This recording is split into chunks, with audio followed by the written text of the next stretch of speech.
Wenn Dave so weitermacht, kriegt er bei mir VIP.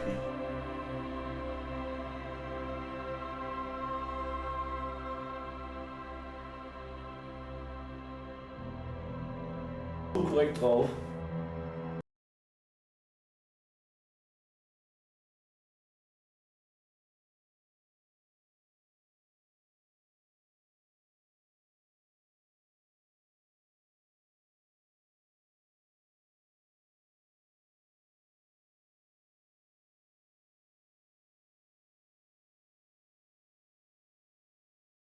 So, Test, Test, 1, 2, 3, okay.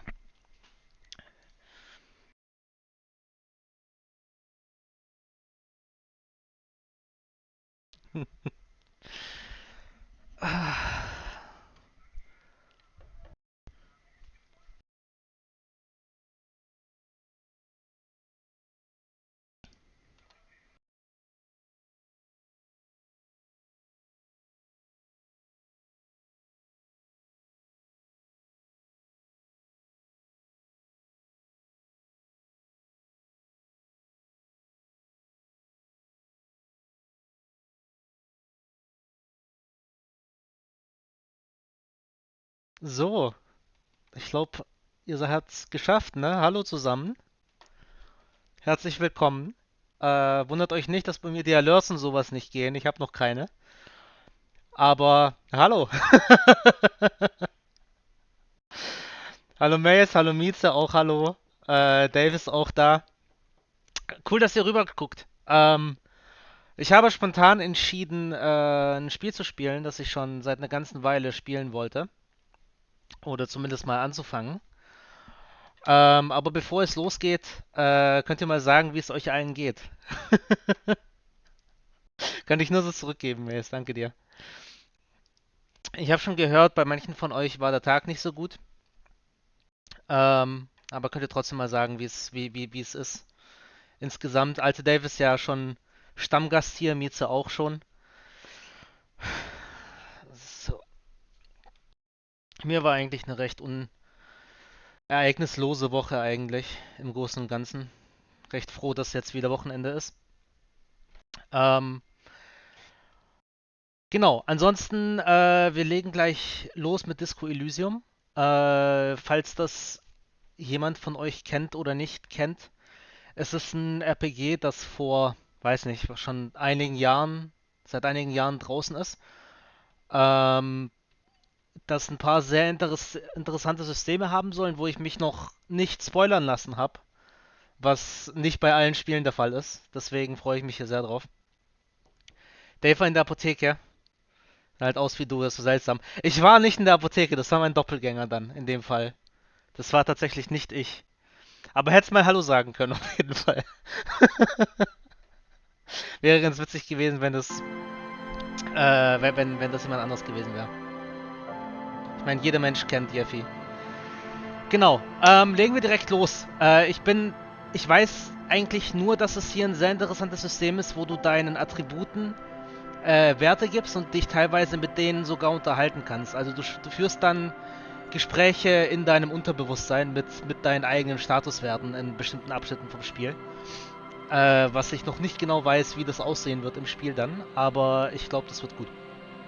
Ich drücke jetzt einfach mal auf neues Spiel. Was haben wir hier? Thinker. Okay, das sind Archetypes, wo man hier auswählen kann. Extremely intelligent, very bad with people, knows interesting facts, comes up with original ideas. Psychological, magnetic personality but unstable. Might begin to lose his mind. Oh, man kann hier seinen Verstand verlieren, das ist auf jeden Fall gut. Physical, extremely physical, interacts with the world through his body, gets things done, but dumb as a rock. Create your own.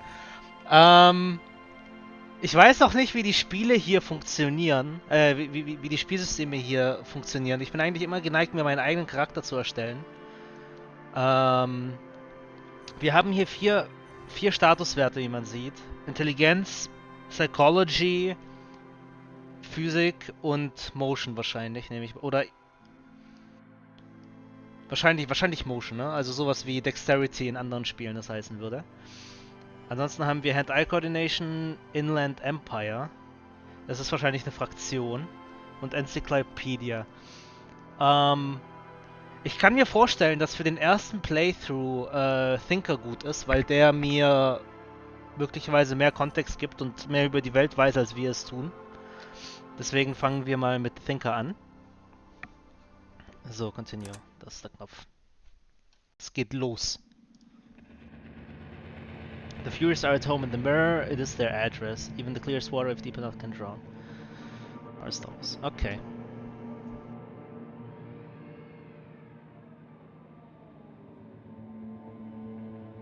Danke. Es ist ein Ikea-Schrank, wo wir so Holzbretter dran geklebt haben. There is Begin. nothing.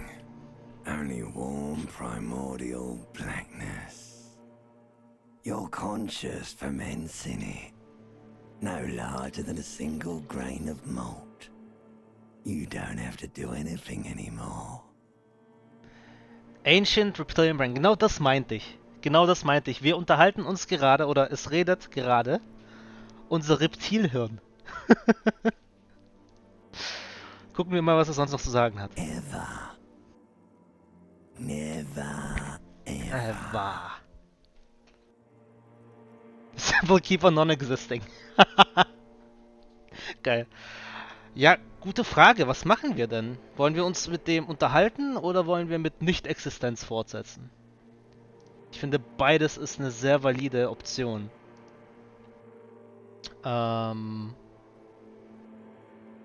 Grundsätzlich Nicht-Existenz ist etwas, was ich sehr gut kann. Deswegen machen wir doch das eigentlich. An inordinate amount of time passes. It is utterly void of struggle. No ex-wives are contained within it. This is great. Give me some more. What was about the X-Men something? Ja, lernen wir mal ein bisschen was über unseren Charakter, ne? An awareness creeps up on you. A mass lies hidden in your dead angle, soaking in some lurid acidic sauce. It's bloated and shameful. A ball of meat surrounding you. This is a terrible line of questioning, and it will only lead to more awareness of the meat thing. The Meat Thing. Limbic System redet jetzt mit uns.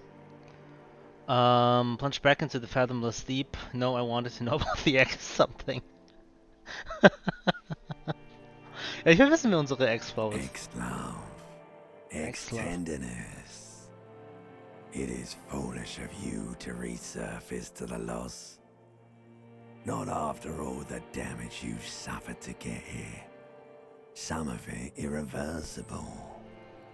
Stay. Sail with me through the abyssopelagic zone. Abyssopelagic. Weiß ja jemand, was das bedeutet? Können wir direkt mal googeln. Abyssopelagic.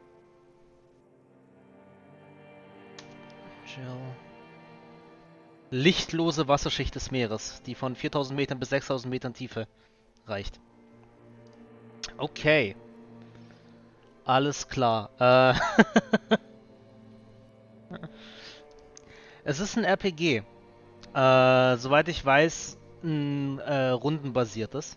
Also so ein bisschen so isometrische Top-Down-Sicht. Erinnert mich von der Optik oder vom Winkel her so an die alten Fallout-Spiele. Und man spielt, ich weiß, dass der Protagonist ein Detektiv ist, der einen Mord aufklären muss. Und es gibt irgendwie einen Gewerkschaftsstreit, so halb ein Krieg irgendwie.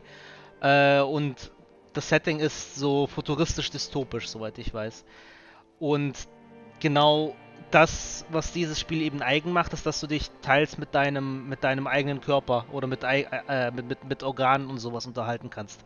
In bestimmten Abschnitten. Aber mehr weiß ich nicht. Ich habe mich so gut wie nicht spoilern lassen. Ich weiß nicht genau, was die Story mit sich bringt. Ich weiß nicht, was gut ist, was nicht gut ist, welche Jokes es gibt und sowas. Alles neu für mich. Deswegen bin ich sehr gespannt. Ich spiele das blind. Es kommt nicht so oft vor, dass ich Spiele komplett blind spiele. Okay. Alonzi, never let me go. No, I wanna get off now. I like pain and burning at light and wanting things from people who don't want to give them to me. Internet ist für dich Neuland. Hallo Maru, schön, dass du da bist. Und gerade sagen wir selten was Gutes. Ja, same. Same. Meine Leber tatsächlich bereitet mir keine Probleme, aber andere Organe schon. Alonzi, was meint er mit Alonzi? Nee, ich denke, wir wollen langsam zur Besinnung kommen, Do you damit wir ein bisschen mehr sehen. really? Nee, of course, I don't want to sell sick das und so. Ja, You lass wouldn't uns raus. like it if I told you what was back there.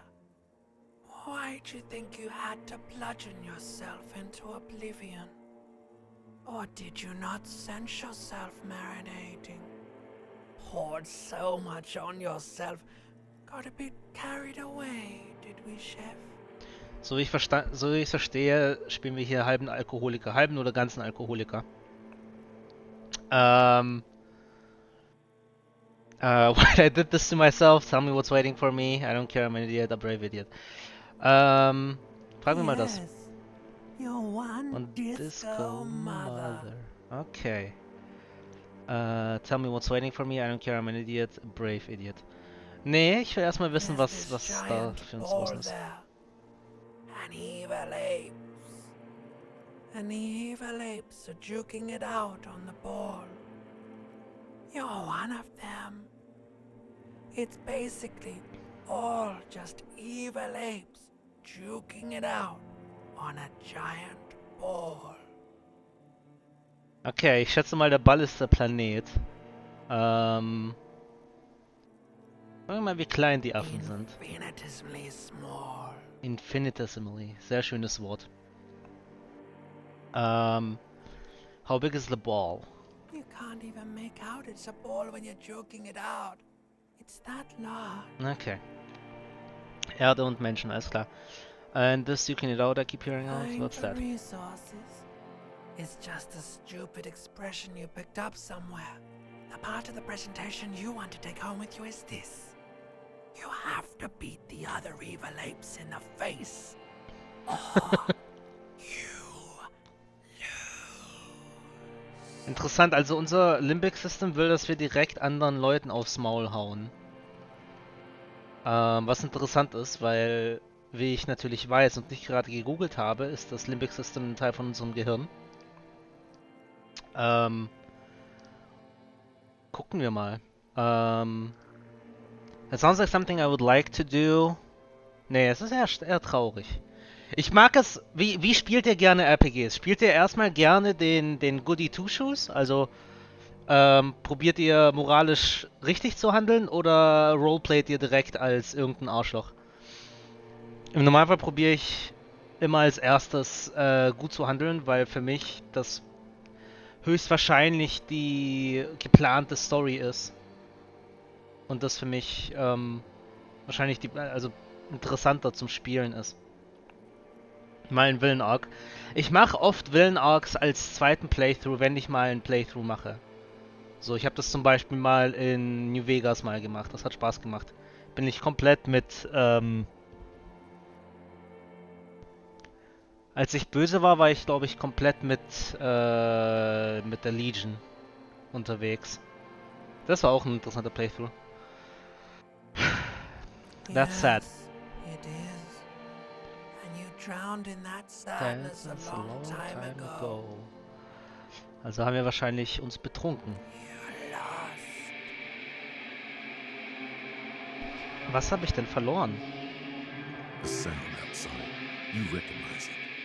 It's a Caprice Canema motor carriage. It's a Caprice Kinema Motor Carriage. Succeeded. Okay. Erster Skill-Check, der im Hintergrund abgelaufen ist. Also so funktioniert das Spiel. Ein bisschen schade, dass das nicht gezeigt wird. Ich glaube, in Baldur's Gate 3 werden so Dice Rolls animiert und sowas. Hier wäre es auch cool gewesen, aber scheint recht nahe an so Pen-and-Paper RPGs zu sein. Sound outside, you recognize it? It's a Caprice Kinema Motor Carriage. Ja, jetzt die Frage, wollen wir die Augen öffnen?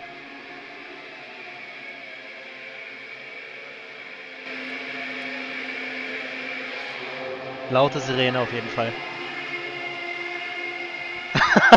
Ich schlafe auch immer so. Ich lieg auch immer so halb auf meinem Arm, dass der mir weggeklemmt ist. Und wenn ich Pech habe, dann ist er eingeschlafen am Morgen. Ah, was sind wir für ein Prachtstück. Was für ein Prachtexemplar von einem Mann.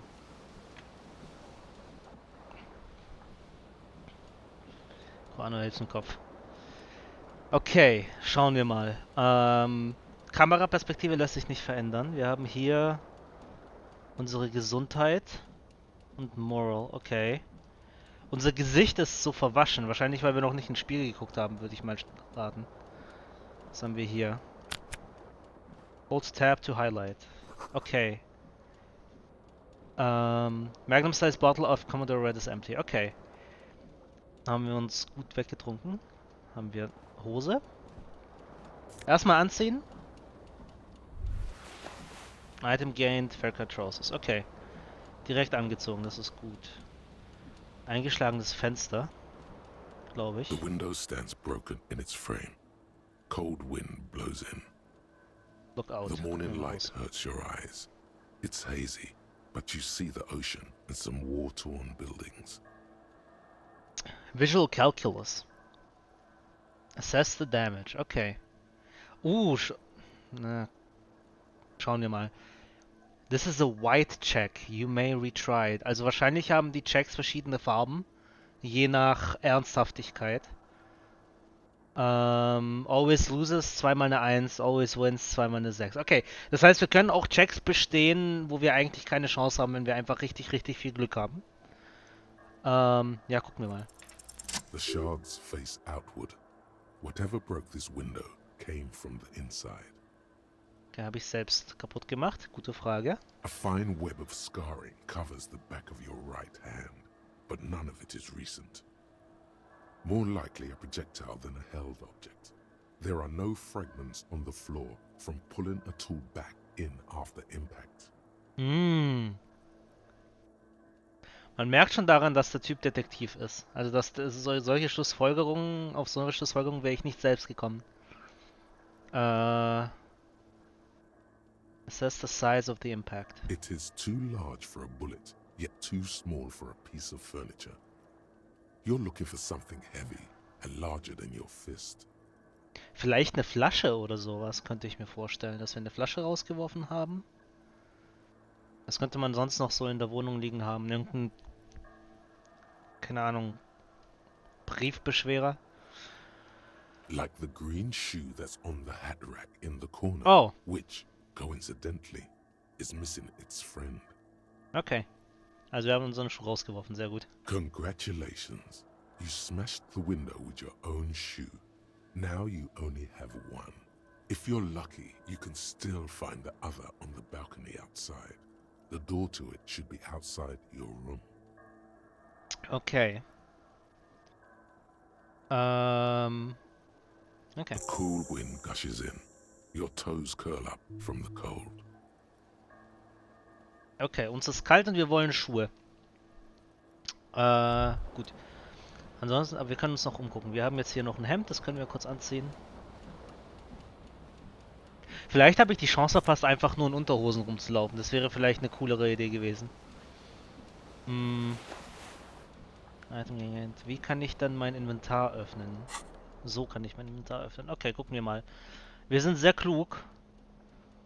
Psyche, your power to influence yourself and others. Okay, also es ist sowas wie Charisma und Motivation, schätze ich mal, in einem. My Physik mit F geschrieben. Was mich ein bisschen wundert. Eigentlich schreibt man das doch mit PH, hätte ich gedacht. How well your body is built. Physik plus 2. Plus 5. Okay, das ist ja aber eigentlich... Alles gibt mir neue... Also alles gibt mir Boni. Das ist nicht standardmäßig so. Also ich hätte jetzt mir vorstellen können, dass Psyche so einen niedrigen Wert zu haben, dass es einen Minuswert auf Skillchecks gibt. Scheint nicht der Fall zu sein. Dann haben wir hier was, wie wird das hier genannt? Motorics, how well you move your body. Okay. Wir haben 2 Health Points und 1 Moral. Okay. Esprit de... Okay, bonuses from items. Esprit de Corp. Electrochemistry und Savoir-Faire. Was ist das? Total Savoir-Faire. Sneak under the noses, stun with immense panache. Okay. Also Sneak Skill eigentlich. Motoric Space plus 4, okay. Flare Cut Trousers geben mir -1, okay. Savoir-Faire, Electrochemistry. Ich krieg von den Hosen einen Bonus auf Elektrochemie, das gut ist. Dann haben wir hier Jacket plus Esprit de Corps. Was ist Esprit de Corps? Connect to Station 41. Understand Corp Culture statt Pop Culture, okay. Disco Ass Blazer. Alles klar, okay, wir sind ein Cop oder waren es mal. Was haben wir hier? Journal. Find your other shoe. Okay. Two shoes are better than one, unite them again. Klingt sinnvoll. Was ist das hier? Da liegt irgendwas vergraben.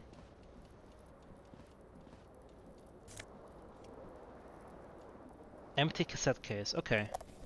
Können wir nehmen. Einfach mal alles einsammeln, was wir finden, wie man es halt so macht. Ah, da kreist eine Krawatte am Ventilator. Cool. This fan has 2 chain pull switches. One ends in a tiny fan, the other in a light bulb.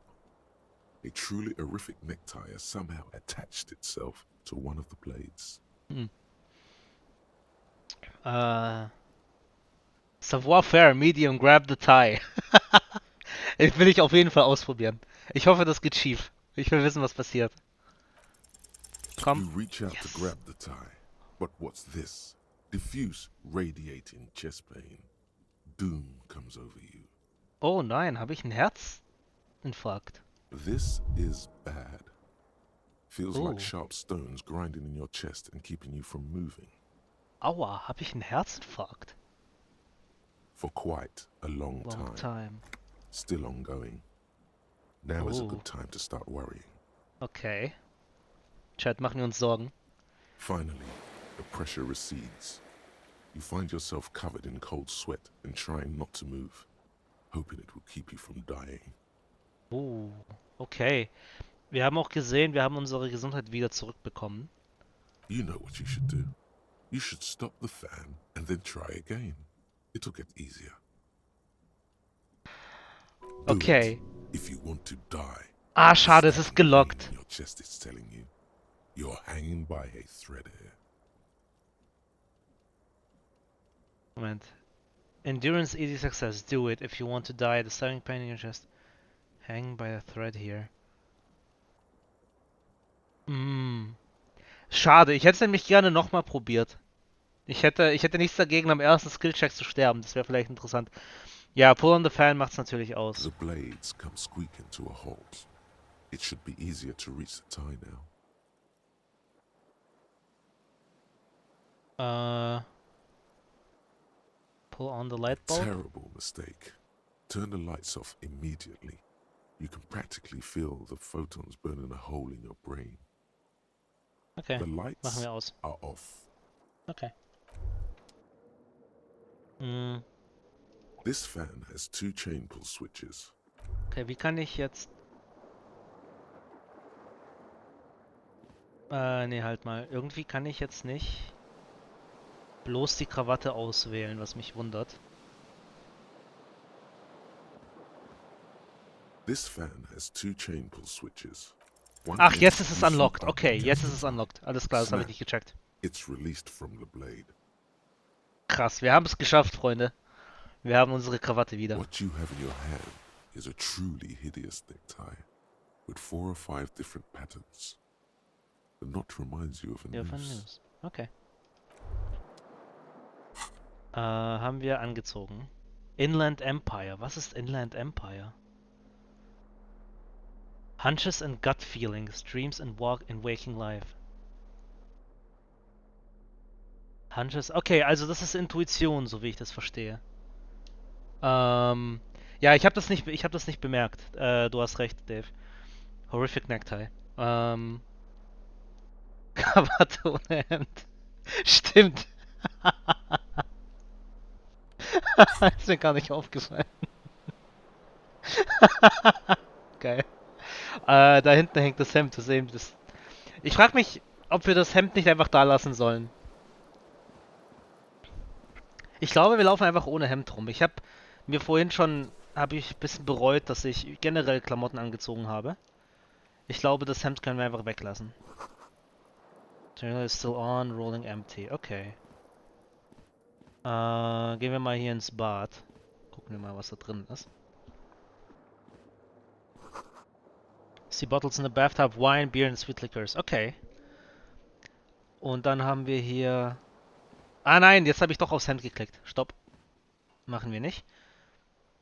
Was ist das? Ist das der Spiegel? Ich glaube, jetzt schaltet sich gleich A unser mirror Gesicht frei. hangs above a bent and broken sink. In a fierce discharge of masculine energy, someone has ripped half the faucet off. Oh, wir haben halbe Waschbecken Hot abgerissen. water sprays from the base, and steam covers the mirror. You cannot see yourself, just the outline of a man.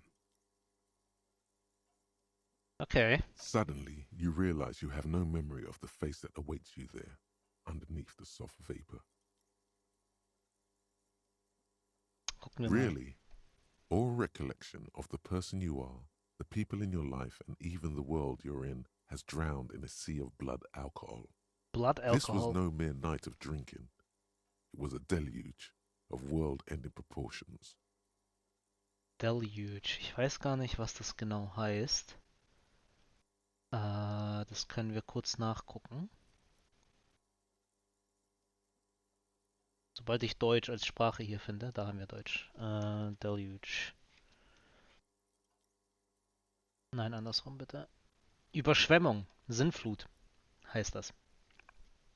Okay. Wir haben uns komplett weggesoffen und scheinbar mit Absicht. Also das scheint zumindest unser Ziel gewesen. Also nicht einfach nur Betäubungstrinken, sondern kompletter Reset. Gucken wir mal, wie wir aussehen. As you slowly reach your hand towards the surface of the mirror. Abort. You clearly have not thought this through. You won't like what you see there, and you will never unbecome it. Okay, was haben wir hier für Optionen? I don't care. Maybe I should touch it first. Make sure there's nothing wrong with my face. Better not to know, leave. Oh, das ist interessant.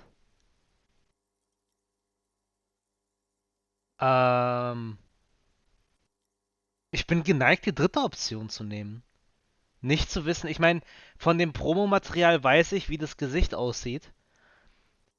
Aber ich frage mich, ob das Ingame Mechaniken hat, wenn wir nicht wissen, wie unser Gesicht aussieht. Ich finde das interessant.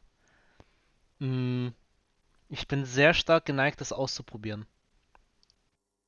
Ausnahmsweise findest du cool. Können wir, ich glaube, das ist, ja, There is können wir definitely ausprobieren. something wrong with it. What's wrong? Where to even begin? There is the bloatedness, then the swollenness. It's like there's an upholstery of alcohol underneath your skin.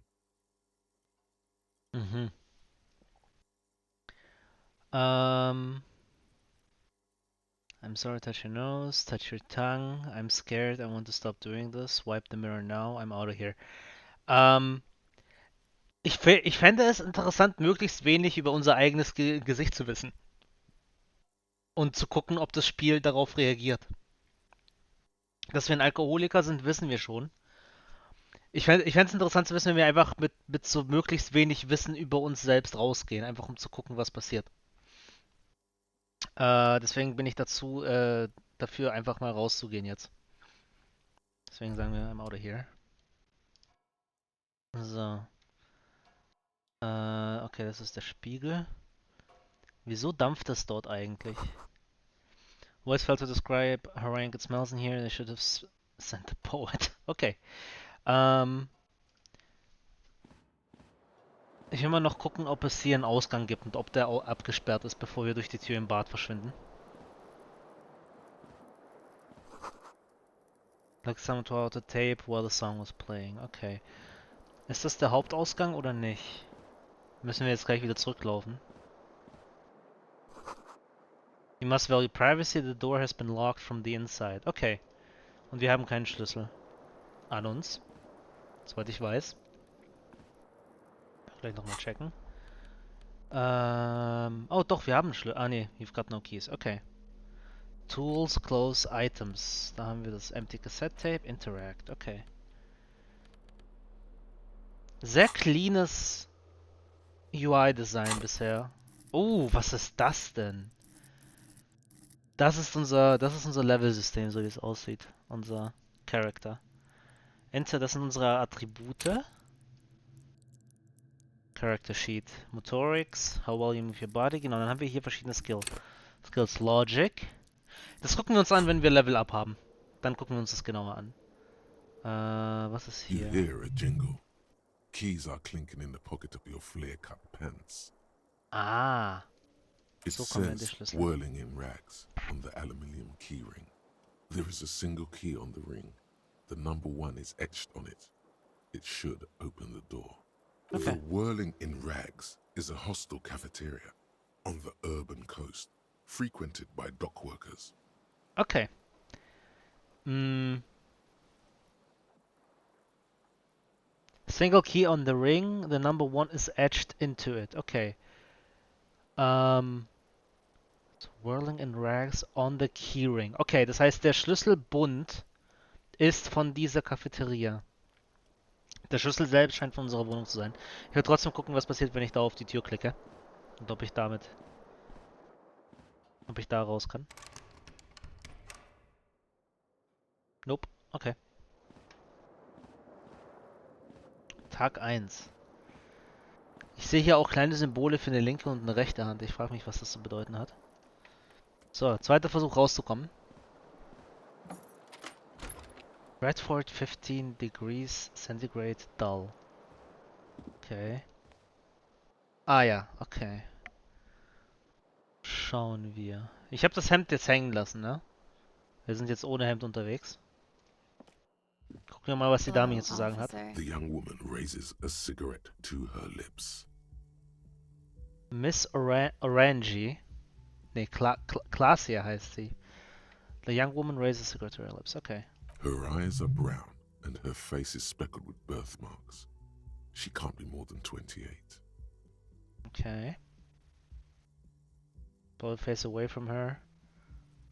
Beauty and just keep on walking.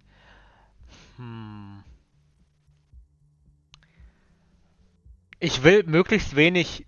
ich weiß nicht. Will ich möglichst was über mich wissen oder will ich einfach weitergehen? Das ist hier die Frage. Was denkt ihr? Wollen wir was lernen über uns oder wollen wir versuchen, möglichst blind durch die Welt zu laufen und gucken, was passiert?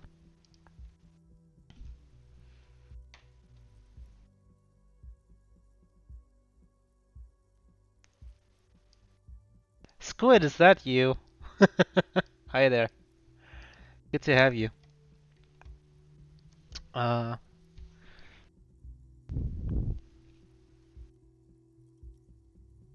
So.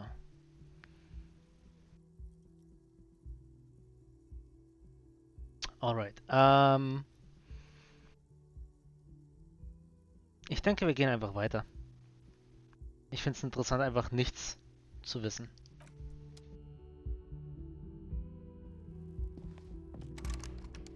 Okay, abgeschlossen. Kann ich die... Okay, ich kann mit Pfeiltasten laufen. Interessant. Launch, ja. Hey Squid. Long time no see. How are you doing? Nice of you to drop by. Okay, that's the weekend edition of the satirical newspaper Trompe Le Monde. Okay.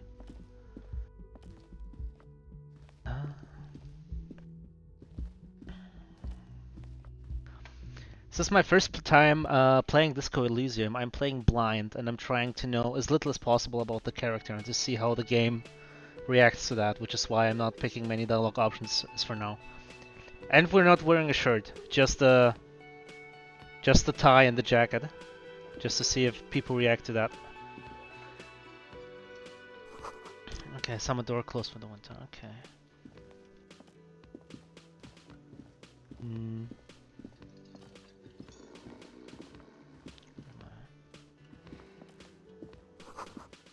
Bottle of rum has been knocked over. Beautiful dark liquid is spilling out. Okay.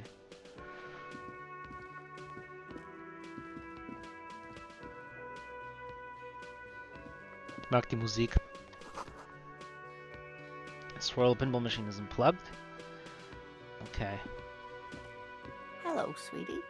Aw, sweetie. Lena the cryptozoologist's wife. Cryptozoologist, okay. Wild. You shouldn't keep your colleague waiting. Okay. Das ist unser Kollege. A bespectacled man in an orange bomber jacket is tapping his foot on the floor.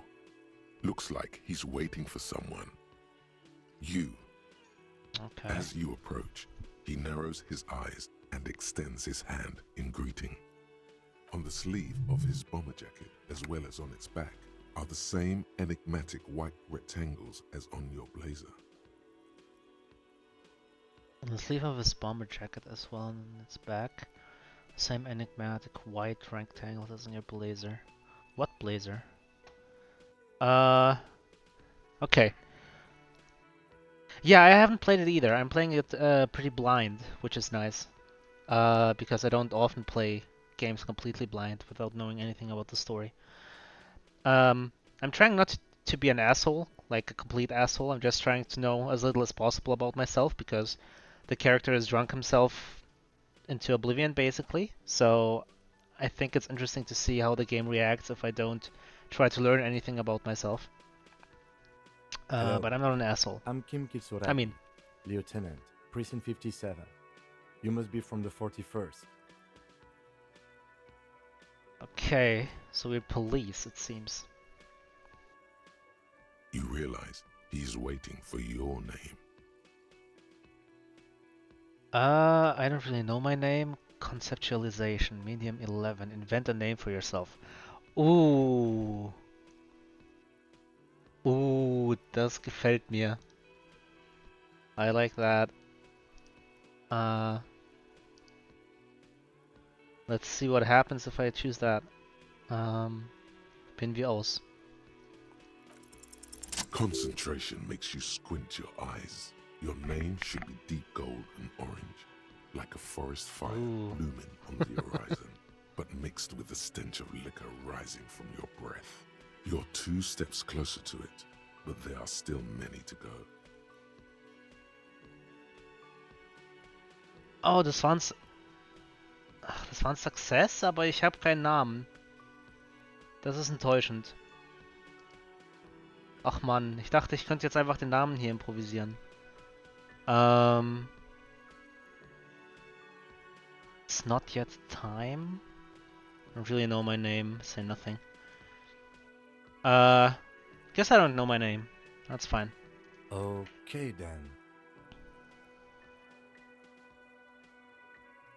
It looks like we had a little scheduling error on Sunday. Saturday too, actually. Have you had time to talk to the manager here? What manager? Was für ein Manager? What he means is, he Ah. has been trying to meet up with you for 2 days, but you have been otherwise occupied. Rhetoric. Kim Kitsuragi. Sehr internationale Leute hier. Ich glaube, die Namen von vorhin waren irgendwie Schwede oder halt skandinavisch. Das hier ist japanisch. Und die Skills sind Conceptualization, Rhetoric. Perception. Ja gut, Perception macht sie. Das ist Standard. You mean that guy? Not towards the man behind the counter. I totally talked to him. Must be some kind of a misunderstanding. You're talking. Take me for someone else.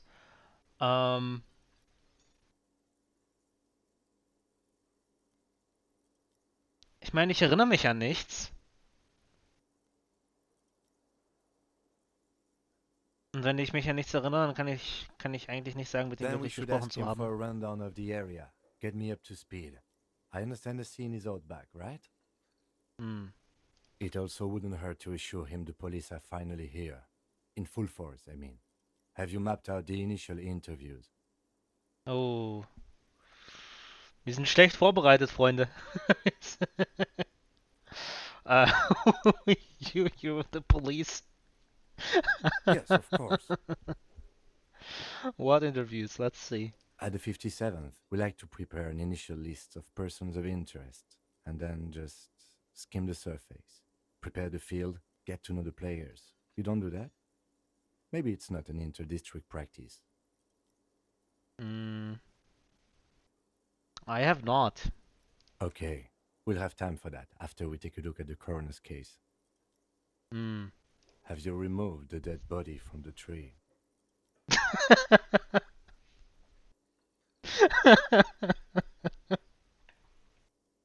Wir wissen nicht mal, wie unser Gesicht aussieht und er fragt uns, ob wir ob wir die Leiche schon entfernt haben. I don't like that body. Mm-hmm. Okay. No. So, the body is still in the tree. Was hat er gesagt? Wie viele Tage ist er schon hier? 3 Tage? 2 Tage? 3 Tage? Und dann hat er wahrscheinlich doch eine Weile gebraucht, um herzukommen. Also haben wir da eine verwesende Leiche im Baum oder sowas? Where it has been hanging for 7 days straight. 7. We Ja. should go there as soon as we are done talking to the owner. Okay, what if I told you I'm not really a police officer? How can you be so sure? I'm from the police. But I can't remember anything. What we're supposed to do again. Let's start with the can't remember. Fangen wir I mal can damit see an. you drank last night and the night before, and that you are still drunk now. But I have seen officers go through worse.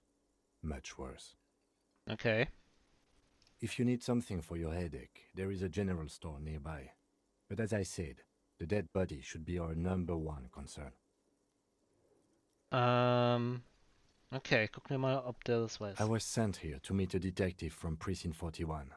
You have the insignia of the citizens' militia on your sleeve and on your back. I suppose you could be impersonating him. You could have gotten the insignia from the black market or forged it. But for now, I'm going to set those possibilities aside. I'm not from the Inspectorate General. Inspectorate General means internal affairs.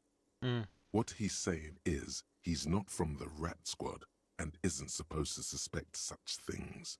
Okay. Hm.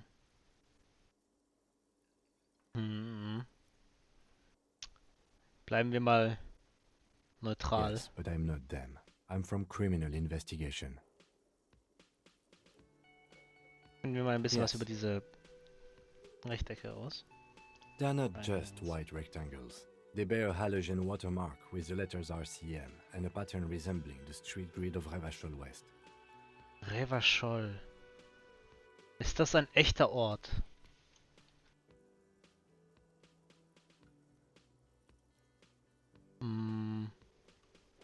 Disco Elysium Website, okay. Nee, es scheint fiktiv zu sein. Maps. Vielleicht findet es was. Revachol West ist markiert. In Serbien. Interessant, okay.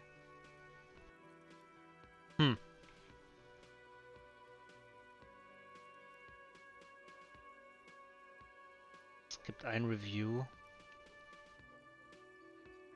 Disgust me.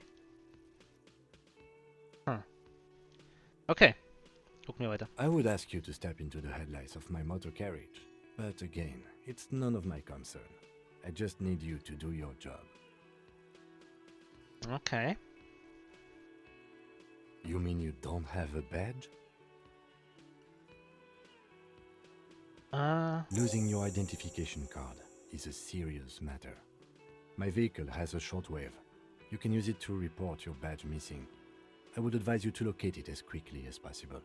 But getting the body down should still take precedence. Okay. I thought I'm not really a police officer. Okay. After you, officer. Officer. Enter the cafeteria. Cafeteria man, inspect victim's body. Lieutenant Okay. Kitsuragi is now in your party. Hmm. You can talk to him whenever by interacting with him. Okay. Let's see. Leiche war irgendwo hinten. Dann gehen wir doch zuerst die Leiche auschecken, denke ich mal.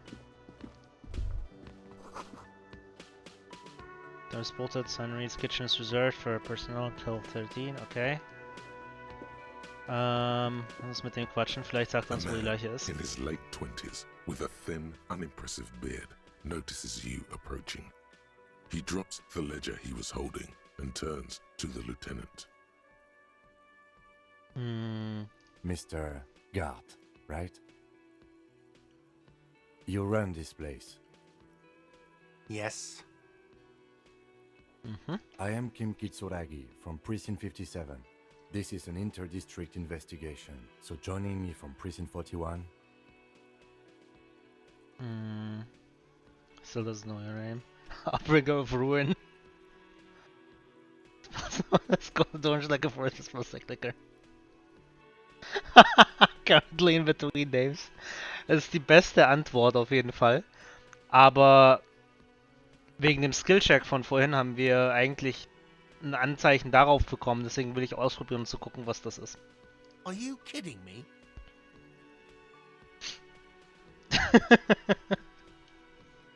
Can we say something at him? It's you. It's obviously you. You smell like liquor. And you're orange. See? Everyone agrees it's your color scheme. We're on the right track with this name thing. Is this what you get when you call the police now? We've been waiting for a week here. Sir, I understand your concern, but we are here to do a job. And for us to do it, I need you to stay calm. Yes, of course. I know it took us a while to arrive at the scene, but it also took you a while to call us. It was you who placed the call, correct? No, I only just got here. It was probably Sylvie who called you. She usually works the bar here. I'm only temporarily taking over her duties. Do Okay. you have her number? As a matter of fact, I do. Hands it to This the sounds like something you can use to call this Sylvie later. Okay.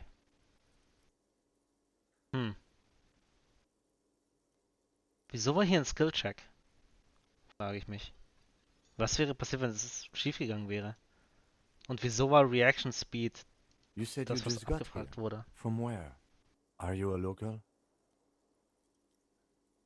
What, of Martinez? No, I live in Jamrock. I only sometimes come here to keep an eye on the place. This is just one of the many, many cafeterias I manage. But you still know your Okay. way around, yes? In case we need directions. Yes, I know where some things are, but as I said, I don't live here. I just used to work here. And I'm not going to start working here again, if that's what you think. I didn't imply that. Detective, He probably means this is where you step in and ask your questions. Okay. Ich will kein Arschloch sein, deswegen denke ich mal, spiele ich einfach mal mit und mache das, was von mir erwartet wird. Okay. His face expresses profound doubt in your having this. Ask him about the body's location before asking if he killed him. People give up information in the more innocuous questions, which you can later use in the more sinister ones, Ooh. not vice versa. Where exactly is the body? Who killed him? Why did Sylvie go away? Are you the bartender? You know, I actually can't think of a single thing. Okay. Behind this building, there's a courtyard. They hoisted him up on a tree there. Oh, and okay, get there That's then. easy. See that door there? First you exit through that. Then to your right, you should see a big hole in Hole the in the fence. fence, A okay. really big one. You can get to the courtyard through there. No need for the keys. The hole is big enough for the Franco-Nigerian cavalry to fit through. This man means the heavy cavalry of the innocents Franco Negro, sweeping over the plains and nations of the enemies of mankind. 5th century style. Unified currency and the concept of cool came in their wake. They wore lamella and carried guns. But Concept first of and cool. foremost, Franco-Nigerian heavy cavalry was really, really wide. That hole in the fence must be enormous. Okay. Also, Enzyklopädie ist sowas wie Knowledge Checks. Offensichtlicherweise. Okay.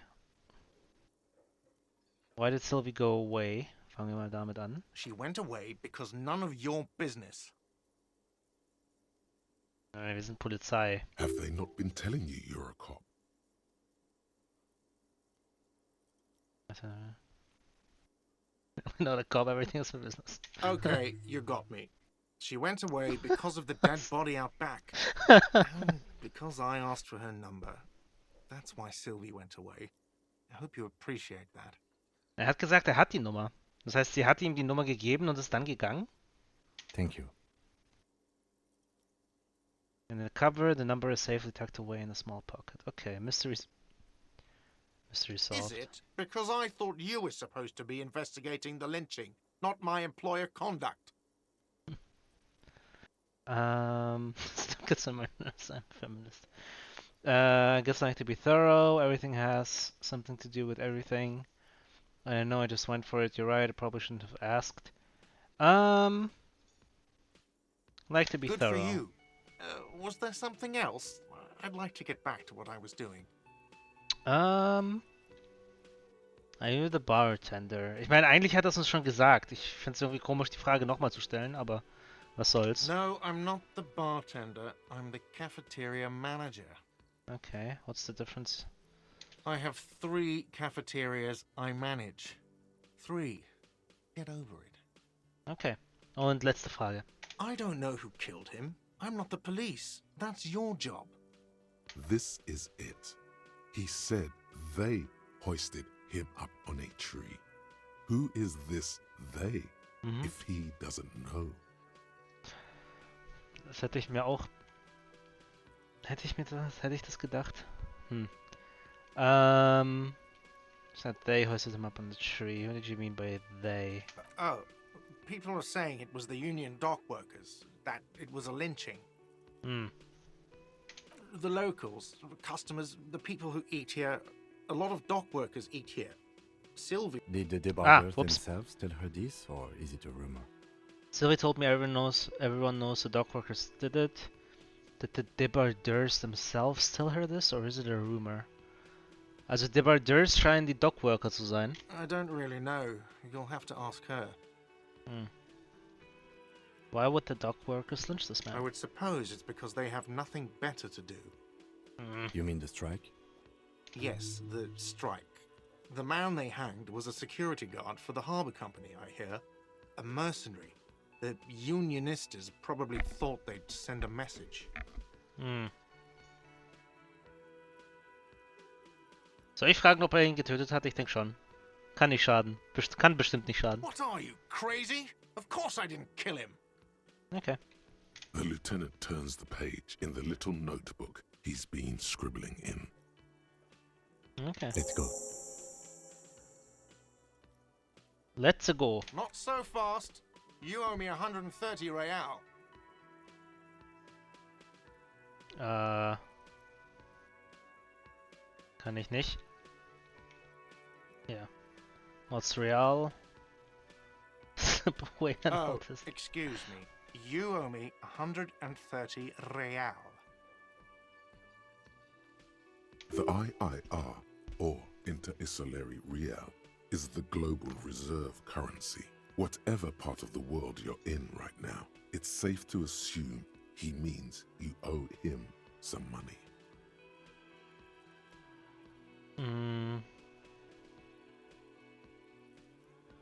Okay. Wow, you're a genius. Yes, that's right, money. You owe this establishment 130 real. What do I owe this place for? Yep. Let's see. 3 nights at a tariff of 20 real comes to 60 real. Then there's the window you annihilated. The hole in the window was the first thing I saw when I came to work. So don't try to tell me you didn't. That will be 40 real in damages. Okay. Another thing you've annihilated is half the bar. You've run a tab of 30 real. Actually more, but we'll round it down to 30 for your hard work maintaining the stability and order of Revachol. That's 60 plus 40 plus 30 equals 130 real. And yes, real is still money. Okay, fair. You're under arrest. What are you, a philosopher? Actually, I might be. Most basic concepts of reality. No, I'm just getting my bearings. Ich muss ihm nicht alles sagen. Money is what grown-up people use to pay for things. Things like this hostel room, or 8 bottles of potent blend, and 9 packs of Royal Extra. We use it for everything, really. Royal Extra sind wahrscheinlich Kippen. Okay. Interesting. Where do I get it from? Where do I don't have any. Wir können mal gucken, vielleicht. Kann ich Inventar öffnen? Ne, kann ich nicht. Vielleicht ist das hier unser Geld, das wir haben. Gucken wir mal das.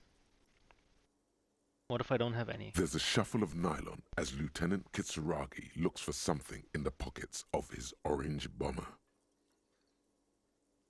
You're under arrest. Nee. I'm sorry, but he has to pay. I can't let him stay here any longer if he doesn't. If he doesn't have the money by tonight, then... Officer, maybe you are better off working this from home for now. You live in Jamrock, right? It's not that far away.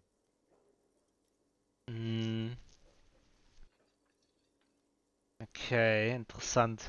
Wir wohnen also in diesem Jamrock, wo auch immer das ist. Officer, maybe you're better off. No, isn't there somewhere else I can stay around here? I don't have a home. I don't remember where my home is. Fucked up place. I'll take my chances on the streets. I'll see what I can do. Don't remember where my home is. Officer, you really need to take this up with your station. I have a shortwave radio in my car. Call them. Ask for assistance. We have to get this investigation started now.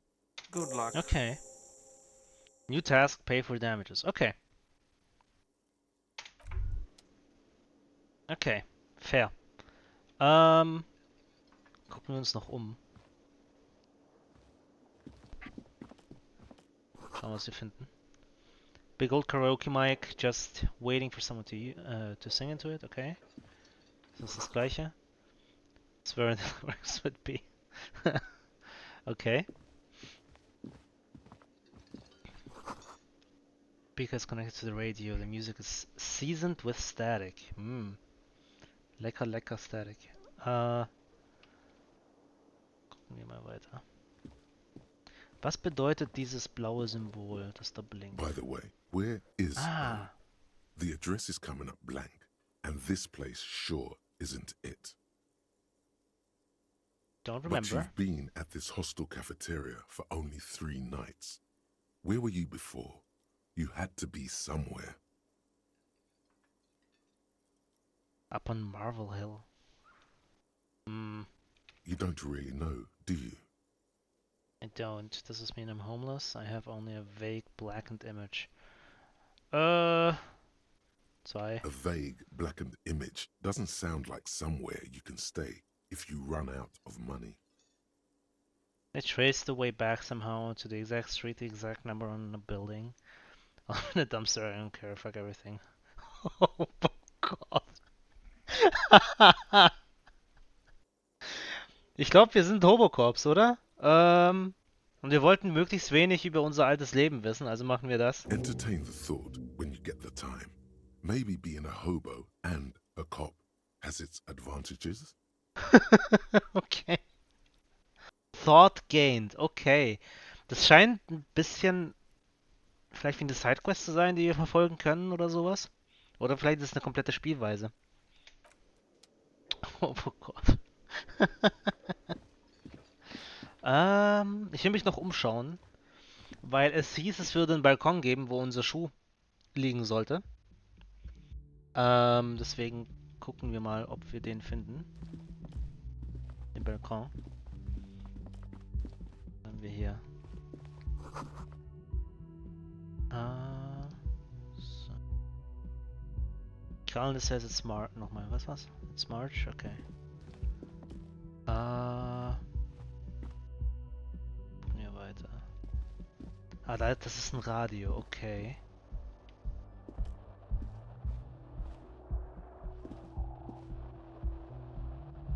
Iguanas -4 centigrade, bad road conditions, okay.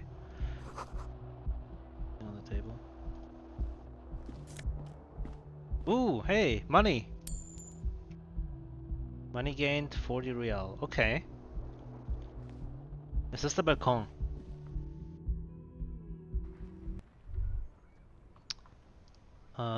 Yes. Ist es, okay. Wir haben wieder einen Gedanken. The smell of the sea makes you dizzy. Oh. Mein Schuh! Ja, komm. Zweiten Schuh nehmen wir. Wir wollen ja nicht, dass uns kalt ist.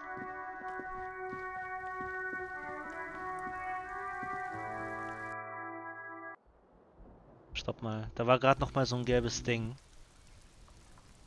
Ah, haben wir es verpasst.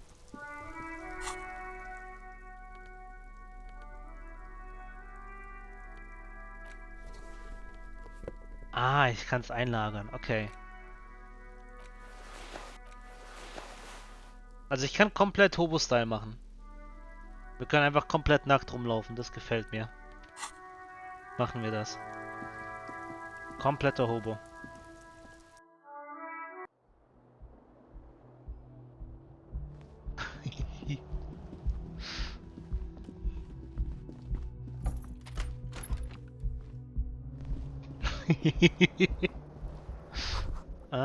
Can try not to look at the broken bathroom door. Good.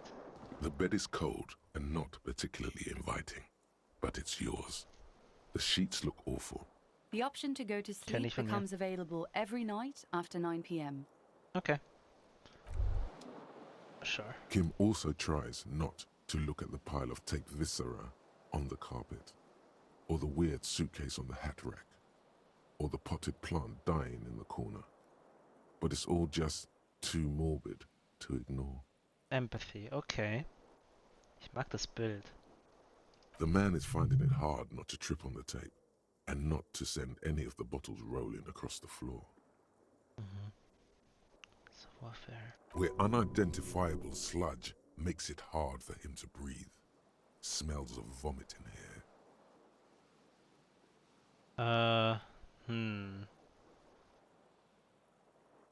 That's where the magic happens. Say nothing not stoically. Was ist das hier? Thought cabinet. Ah. Hobo cop. Okay. A cop and a hobo cop. Upsides, can be disheveled, doesn't have to wash, carries himself with lurched gusto. Hobo cop doesn't need anyone or anything. No one can kick you out because you don't have a home. Never pay rent again. Never again hear you drunk. Why did you ever come here? Why did you come here? Harry! Ach, hier steht unser Name. Ist das unser Name? Go home. You're embarrassing yourself. Downsides, are there any? I mean, seriously, give me one. Experience 45 out of 100 skill points. Internalize. Can I click this? Kann ich da? Temporary research bonus. 1 composure. Ungainly and rambling. Research time 4 hours 20 minutes. Probieren wir es aus. Internalize.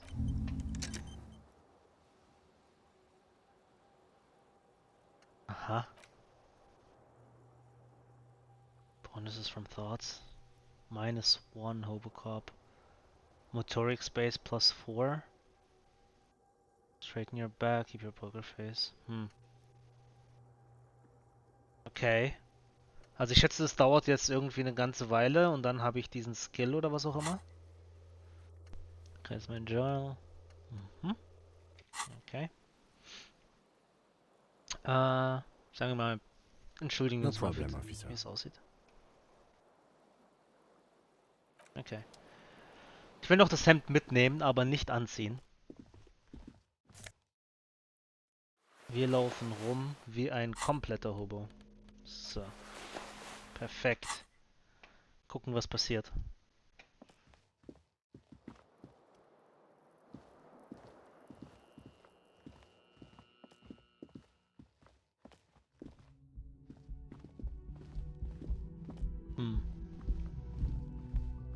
Oh, ich kann sprinten. Ah. Just press shift. Okay, nothing on the front page rings a bell. Strange. Is it strange?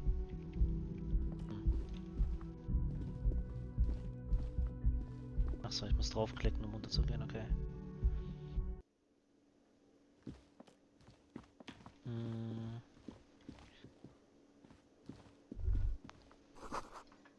There's a water cooler, a large bubble is rising to the surface, okay. Software of an electric juicer comes from the kitchen, someone is working. Was ist gerade passiert? Habe ich irgendwas... Pay for damages, report your badge missing. Inspected in the victim's body, who made the call reporting the crime. I reported the hanging for an RCM, maybe if you find out who it was, it may shed some light on the events. You have an idea where to start. The call can have been anyone. Call Sylvie, okay. War ein langer Tag. Guna Dave, danke, dass du da warst. Komm doch wieder nächstes Mal vorbei, wenn es heißt, wie ein Penner ermitteln. Okay, inside you catch a glimpse of Union paraphernalia, a strike poster, some red pennants. Okay. Over here. Sign reads, Mess Hall reserved for Union members. Doors open 16. Da haben wir die Uhrzeit, okay. The theme on that pinball machine is a standard royalist theme, used on everything from pinball cabinets to full flavor cigarettes. Royalist theme. Okay. What are its hallmarks? Clinging to a picture book version of the past century, waiting for the king to come back and cast out all the profiteers and homosexuals. Basically, imagine a yellow plastic crown with a liquor brand emblazoned on it. Picture version of the past century, waiting for the king to come back and cast out all the profiteers and homosexuals. Imagine a yellow plastic crown with a liquor brand emblazoned on it. Okay. Fascinating. I'd rather. No more. Okay. Ja, eine Krone. It comes free with a Klingt six-pack gut. of Vermilion Roy d'Or. The words Roy d'Or are stamped into the crown's plastic. Okay. The sentiment is called anti-centennial nostalgia, pining for a time before the turn of the century. It's common even now, after 50 years. Okay. Gehen wir mal raus.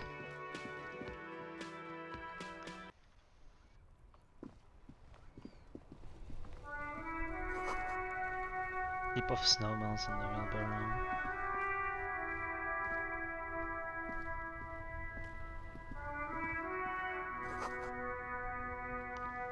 Fuck the police, okay. Haben wir ein paar 1312 Leute hier. Mexico home street name is illegible. Okay.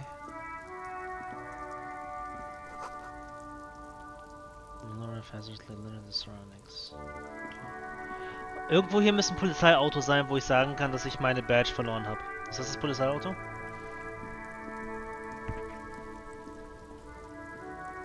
Before you stands a motor carriage. The bodywork is covered in blue and white livery, bearing the number 57. Vapor emanates from the large engine on the back of the vehicle. It hasn't had time to cool off yet. This must be the infernal machine that tore you from oblivion. The Caprice Kinema motor carriage. In the cabin, you are welcomed by a set of steering levers, a radio microphone on a hook, a pull-out toolbox under the seat, and the soft glow of the fuel preheater gauge. Okay.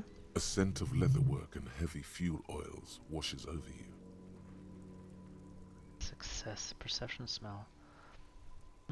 Scent of leatherwork and heavy fuel oils. Okay. Pick up the radio, pull out toolbox, run your finger over one of the steering levers.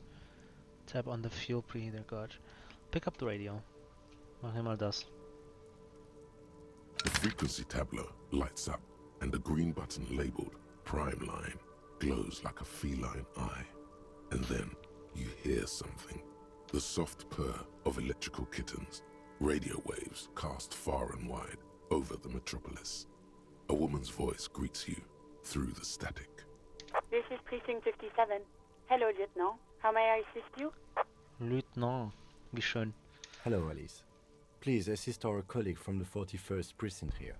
I'm putting him on. Come in, dispatch. Come in, dispatch.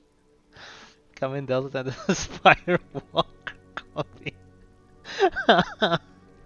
This is the officer from the 31st precinct speaking. Nice to meet you. Let's not be an asshole. Officer Alice Demetri, Precinct 57. How may I assist you? Under the green prime line, a yellow saved button catches your eye. You wonder what the lieutenant's default radio station is. Could you connect me to the 41st? Connect me to a civilian, Sylvie. She may be reported by murder. Nor Allison press the button labeled saved. Just a second, officer. Puts you on hold, the static crackling softly like a bonfire. After a while, you hear an old man greet you from the radio. His rattly voice is oddly familiar. 10-2, 10-5. This is 41st. Come in. Over. The man uses relay code.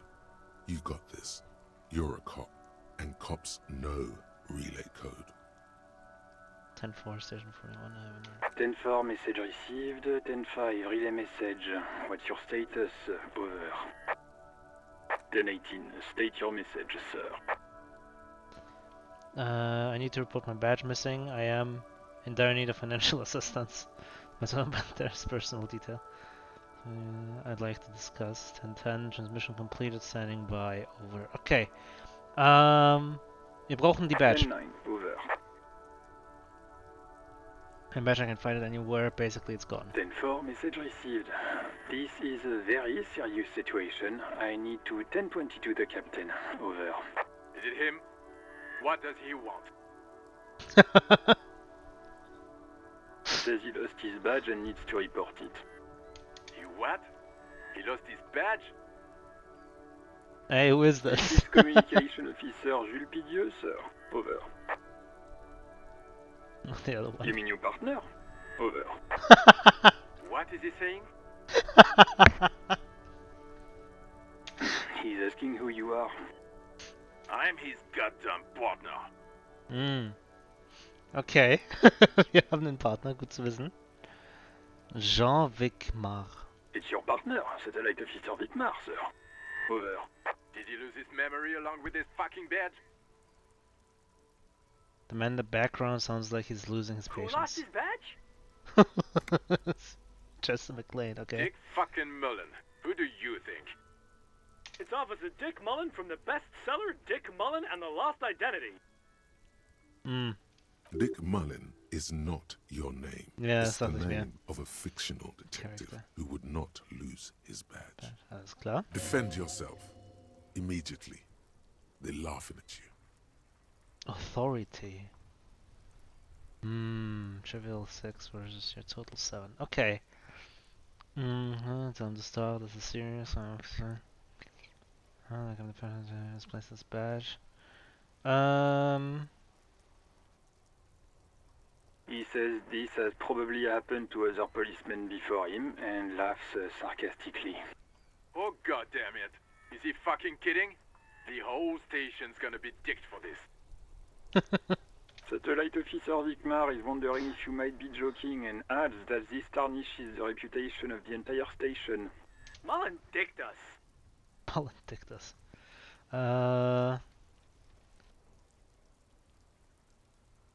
This is serious. I want to get a report and be done with it. He's asking you to stop, says this is serious. Of course it's serious. He lost his fucking badge. Satellite Officer Vicmar concurs, losing your badge is serious. Over. Just move on, I want to get it reported and be done with it. Okay. Ich glaube nicht, dass ich meine Autorität wiederbekommen habe. 10-4, I hear you, officer. I'm just going to make a note here that you are in pursuit of your misplaced badge. Over. Fuck me. Mac, come here. You've got to hear this. Dick Mullen lost his badge. What's going on? Super Typical cop here, lost his badge. He lost his what now? His badge. He lost his goddamn fucking badge. Joby stopped saying lost his badge for a moment. Enough with this now, I have other things to discuss. He asked you to please stop saying he lost his badge. Why? Did he find it? Sergeant Orson was wondering if you found your badge yet. Over. Das ist gut geschrieben. Ich mag den Dialog, ja. You don't have a comeback. Sorry. It's hard to think like this. Nein! Okay, so nothing. He's not replying. Looks like he's still looking for it. Joe, please stop saying enough of this now. I have other things to discuss. 10-9, come again. I didn't get that. Over. I was making it difficult for him to hear. New Okay. heights even for Captain Sober. Ask him. Ask him if he's lost his gun too. Sergeant Orson wants to know if you lost your gun too. Over. Ich glaube schon. Ich glaube, wir haben keine Pistole. Check your pockets. Check your... Holy fuck. You don't know where it is, do you? I don't have my gun. No. It's gone. It's not fucking... 10-9, come in, officer. Did you get my question? We were wondering about your gun. Over. Convince them that she didn't lose her gun. Say nothing.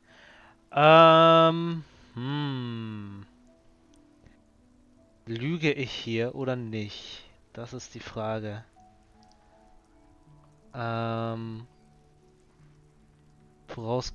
Wahrscheinlich sollten die es schon wissen.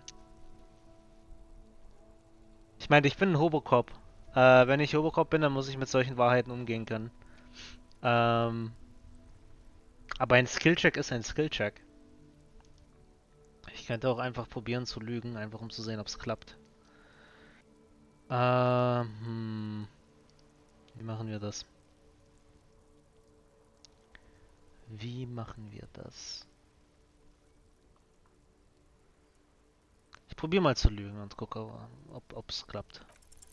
Lying? Over the phone? It's easy. Just say it like it's the truth. And then it becomes it. Okay. He says he didn't. Thank God for that. That would have been a nightmare. I don't even want to imagine the poor prick who has to relay that kind of news to the captain. Losing his badge is bad enough. Tell him to find it and fast. We can't have some gangbanger running around with it. We're all glad to hear you've not lost your gun, officer. You need further assistance? Over. Oh, ich könnte jetzt wieder die Wahrheit sagen. Financial assistance.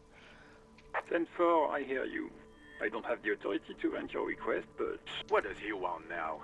He's asking for money. Is he fucking kidding? I don't think he is.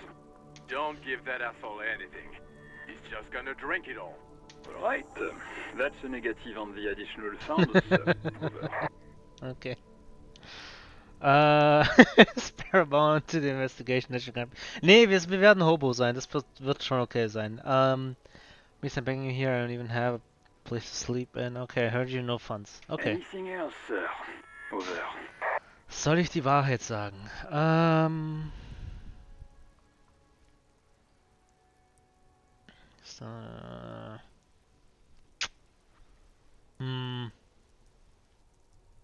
Eigentlich ist es besser, das zu reporten, um ehrlich zu sein. Ich sage jetzt einfach die Wahrheit. 10-4, I know I already wrote it in a report, but it will stay on my desk for a few days. Over. Oh, okay. 10-4, I know I already wrote it in a report. As it is, it will stay on my desk for a few days. Interessant, okay, das heißt, wir haben ein bisschen Zeit, die Pistole wiederzufinden, bevor das jemand mitbekommt. There's some personal details I'd like to discuss. Ich will mal gucken, was sich dahinter verbirgt. Wait, before you say anything stupid, think it through.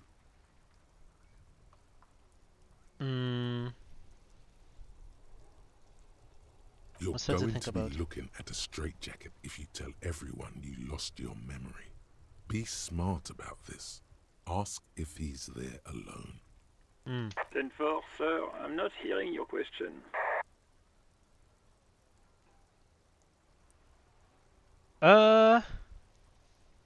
Vielleicht fragen wir einfach nicht. Ich hab gesagt, wir probieren einfach nichts über uns in Erfahrung zu bringen. Wir wissen nicht mehr, wie unser Gesicht aussieht. I wanted to know if you got my badge description right in your report. Could you read it? Okay. Looking for my address. I don't know where I live. Please refer to me with my full name in the future. Any news about my family? Have I ever told you about my life before RCM? Yeah, let's wrap this up. Ich will einfach nichts wissen, glaube ich, oder? Will ich was wissen? Will ich nichts wissen? Ist die Frage. Wir probieren hier zu ermitteln und wenn wir ermitteln wollen, müssen wir schon wissen, wer wir sind.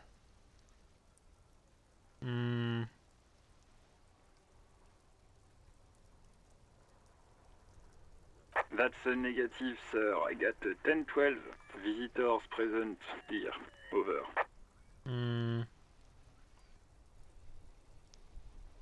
What? What is it? He's still on the line? He wants to verify the information on his badge. But of course, it says Dick Mullen, High General of the Revacholian Cavalry Force. Tell him to stop wasting time. Okay. What do you need, sir? Over. Looking for my address, I know where I live. Nö, machen wir nicht. Please refer to me by my full name in the future. Any news about my family? Have I ever told you about my life before the RCM? Probieren wir mal 4 aus. Ich will gucken, was passiert. 10-9, repeat message. I didn't get that, sir. Over. Nehmen wir mal 2. What? What is it? What can he possibly still want from us? He seems intoxicated and keeps asking me to call him by his name. Mullen's drunk and emotionally aggressive. That's new. Mullen, okay. Wrap it up. Nee, warte, das Don't ist... indulge in his drunken antics. Wurden wir vorhin schon Mullen genannt? Ja, Dick Mullen, alles klar. Also das ist unser Spitzname. Oh, wir bekommen den Namen nicht. Excuse me, sir. Over. That's all. No, sir, I haven't. You're not really keen on mentioning your home life, so I've always assumed things weren't that good on that front. Over. Okay. Have I ever told you about my life before RCM? 10-4, well, that's, Does he actually want something, or is he hell-bent on disrupting our work? He asked if he ever told me about his days before joining the RCN. For God's sake, cut this shit out! Tell him to stop wasting time and be a goddamn policeman Well, he's for not a change. changed. Okay. Sir, Satellite Officer Vicmar says... I heard him. So, was there anything else? Ja, gut. Understood, Wissen wir halt sir. nicht, wo wir wohnen. Over. There's some... 10-10. Okay. Roger that. 10-10. Over and out. Okay, over and out. Pick up the radio again. Jetzt, wo wir schon mal da sind, können wir auch gleich diese Frau anrufen und gucken, ob die uns was zu sagen hat. 57, how may I assist you? Alice, please connect me to the 31st again. I need you to connect me to a civilian, a Sylvie. She may have reported a murder. Machen wir das. What is the number, officer? Kim didn't already give you Sylvie's number. Yes, hold on. Her number is 005 1944 298. Received. Hold on, officer.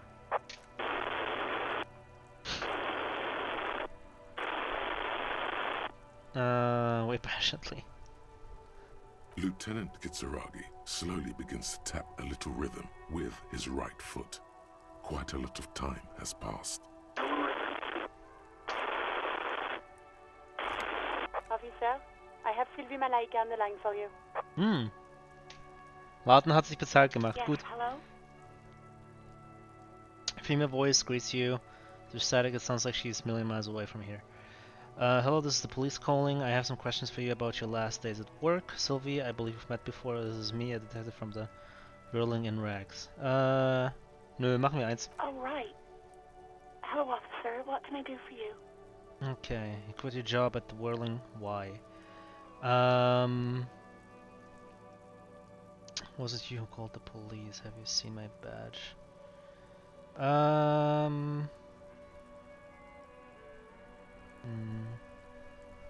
Twice immediately. Gucken wir mal, finden wir mal raus, ob sie uns sagen kann, wieso. You mean, why did I leave the bar?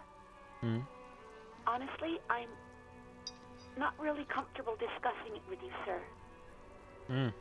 Kluge Wahl. Why not?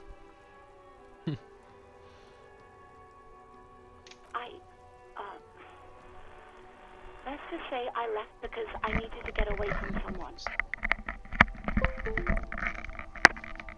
Okay, because of Garty. What?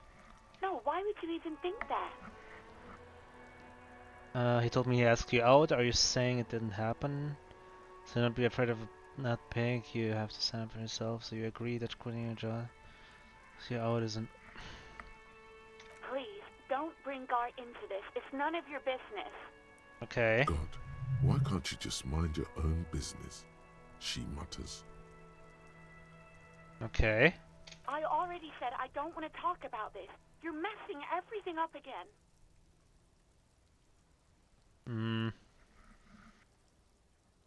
Finden wir mal raus, ob sie die Polizei angerufen hat. No, not me. Okay. But why didn't you call? Didn't the course behind the work list bother you? Do you know who made the call? No, sorry. I don't. Not a lot of people have phones around here. Copper thieves take the wires. Ooh, copper thieves. Okay. People don't have the money to have the cables put in again.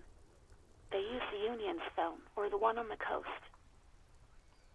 Es gibt nur 2 Telefone. So the Union has a phone, and there's one further down the coast. Got it. Okay. It was someone else. We'll find them sooner or later, officer. It just might take a while. But why didn't you call? Didn't the corpse behind the workplace bother you? What? Of course it bothered me. But I thought the Union already knew about the corpse. I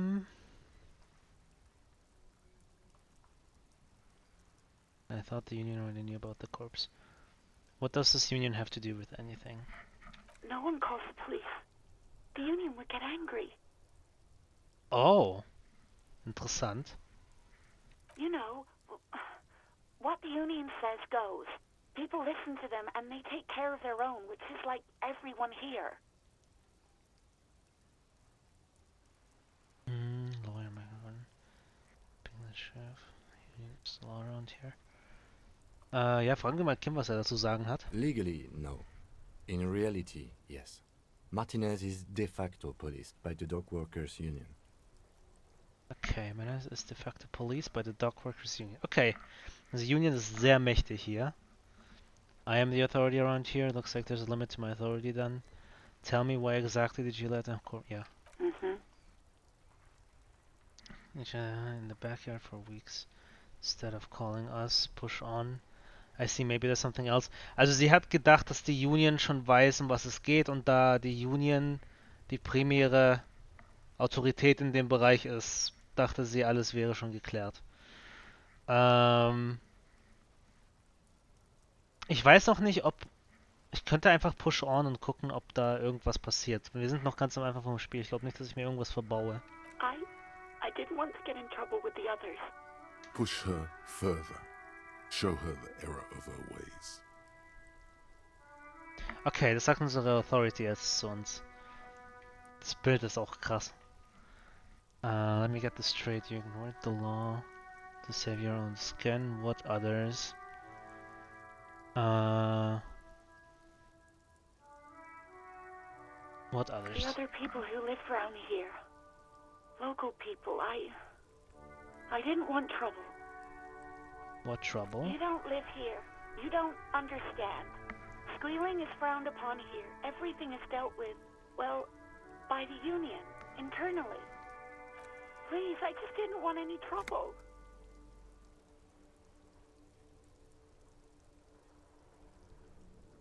Okay, nee, das verstehen wir. Wir müssen kein, wir sind kein Arschloch. Das passt. You do? Oh. What else can I do for you? Yeah, go on. Okay, das haben wir schon beides gefragt. Dann gucken wir hier. Have you seen my badge? I know who you are. You're a police officer. The law. This exact conversation has happened before. Establishing authority before this young girl seems to have been important to you in the past. Don't go there again.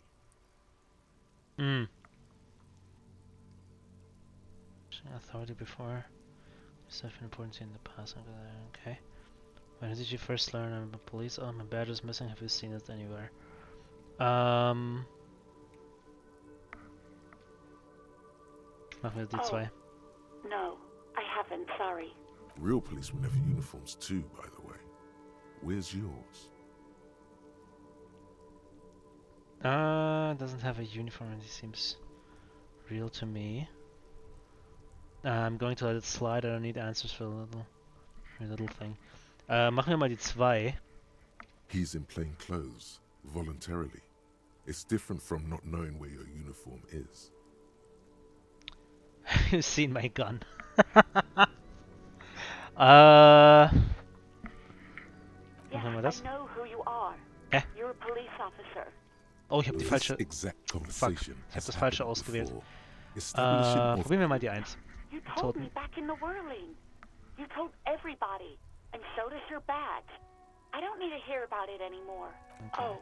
Real policemen have uniforms too. Okay. Where's yours? Huh? Damage Morale -1. Ach, das hat jetzt einfach das Gespräch abgebrochen. Ach, das ist ja doof. Despair creeps into you, getting fat on your weakness.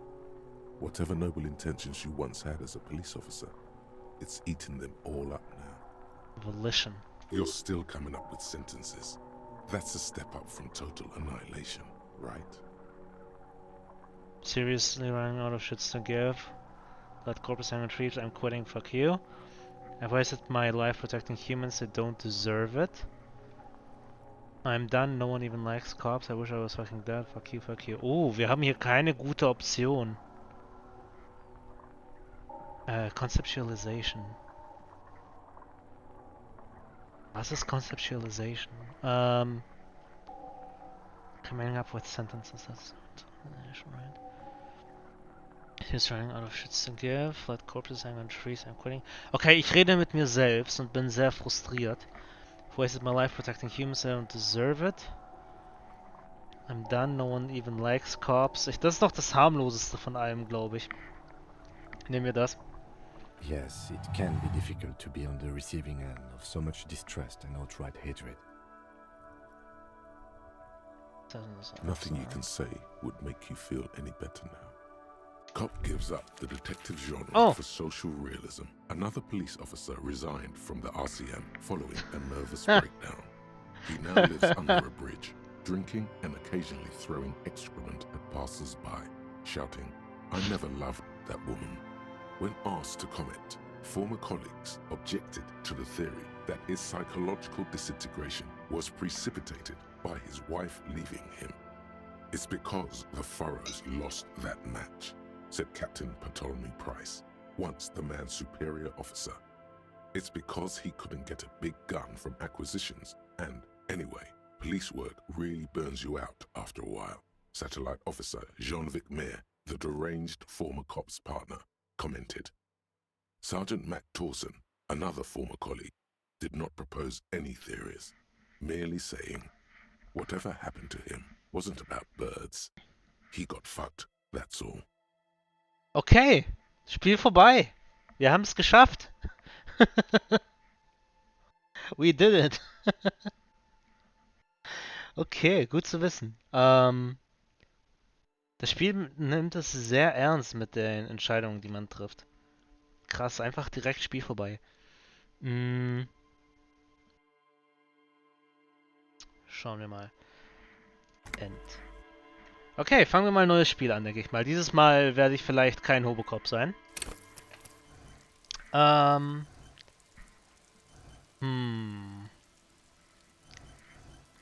Bleiben wir Thinker.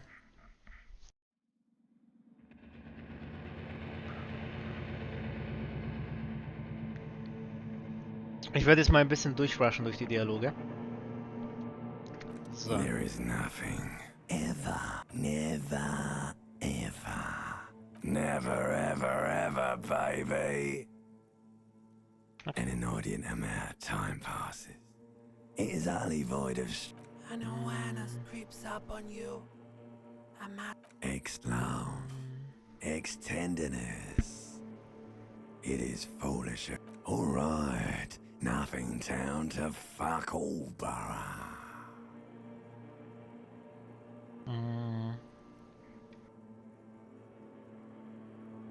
Not you. Your days of giving a shit and being that type of animal are over. Do you really? You wouldn't like it if I told you what was back there. Why'd you think you had to bludgeon yourself into oblivion? There's this giant ball there. Infinite. You can't even make out it's a ball. Vying for resources. It's just a stupid expression you picked up somewhere. A part of the presentation. Somewhere in the sore, bloated like a fly to the ointment, your conscience sticks to it. The limbed and headed machine of pain and undignified suffering is firing up again. It wants to walk the desert, hurting, longing, dancing to disco music. The stench of liquor rises from your mouth, and with it, an ungodly headache. A fiery streak penetrates your skull, trying to force your eyes open. It's a sound, a clarion call from hell. Somehow, you know what it is. A caprice can name a motor carriage.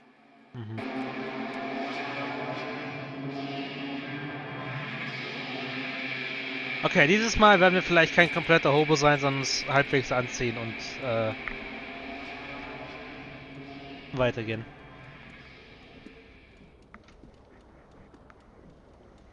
Okay. So. You hear a jingle.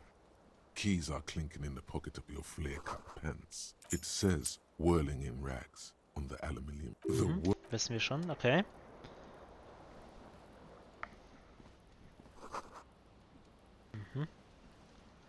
Looten jetzt mal alles, was hier ist und probieren das ein bisschen durchzurushen, um zu den Szenen zu kommen, die wir noch nicht gesehen haben. This fan has two chain pull switches. One ends in a tight. The blades come squeaking to a halt. It should be easier to reach. You reach out to grab the tie. Ooh. But what's this? Doppelte One. Diffuse, okay. radiate. This is bad. For quite still long. Finally, the pressure recedes. You find yourself covered in cold sweat and trying not to move, hoping it will keep you from dying. The switch must be broken, because nothing happens. Okay. The air in the room is starting to feel like vaporized urine. Ugh. A terrible mistake. Turn the lights off immediately. You can practically feel the photons burning a hole in your brain. Machen your weiter. eyes burn with photosensitivity. It's not good. Okay. The lights are off again. Machen wir aus. Muss ich das nochmal This fan ausprobieren? has two chain pull switches. One ends in a tiny fan, the other in a light bulb. A truly horrific necktie has somehow attached itself to... Wir haben es nicht geschafft, das Ding runterzuholen dieses Mal. Obwohl wir es ausgemacht haben. This fan has two chain pull switches. One ends in a tiny fan.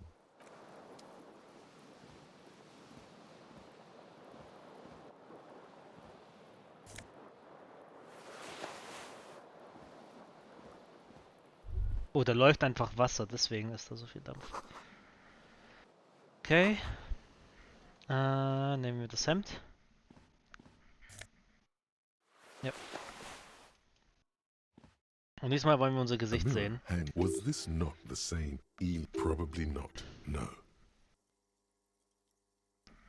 Okay. Hot water sprays from the faucet's base, and suddenly you realize you have no memory of the face that awaits you there. Really, or recollection of the as you slowly reach your hand towards the surface of the mirror.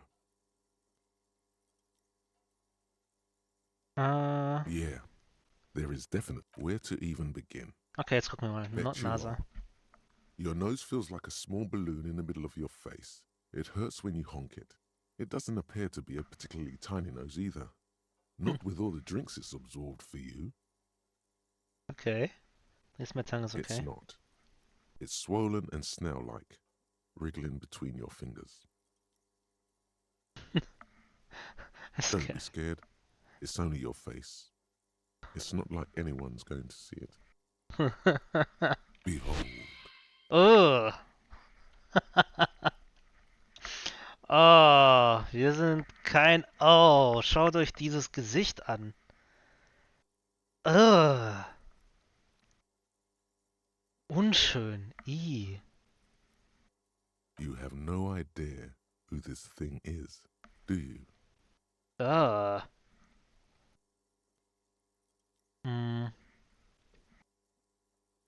This is the face of a late-stage alcoholic. Too late.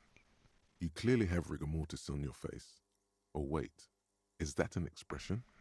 Are you trying to make an expression with that face? Why? Krass, wie gemein wir zu uns sind. The face is making it itself. Please stop. It's horrible. You're scaring yourself. Try to stop. Oh my god. You can't stop. It's like it's not even voluntary anymore. You have worn that grin into your face and now it won't come off. What does it even mean? What is the emotion you're trying to convey? It's indescribable. I think it's supposed to look suggestive. I'm afraid it's meant for the ladies. I'm insinuating that I'm vaguely sympathetic. I think I'm sort of pulling it off too in a sad has-been kind of way. There is some charm to it. It's an expression of pain. Machen wir die 4, das ist noch das Beste. There might have been 10 years ago. It's little more than a cadaverous spasm now. You may... Okay, this is a white check. You may retry it. You may retry it. Okay, also White Checks kann man so oft machen, wie man will, so wie es aussieht. Dig deep into your mind to locate the source of the expression. Attempt to stop the expression from happening. Let's try 1. It belongs in yes. the new, okay. the 3rd decade of the current century. Enough time had passed from the failure of the revolution that, for a fleeting moment, free market economy seemed like the ultimate, uncontested way of life for our species. Things were good. It was smooth sailing. People made gold and champagne-tinted interiors and facades to suit the times, calling this the new style. But more importantly, disco happened. Disco. For Revachol, your city, that meant only one thing. Guillaume la Million.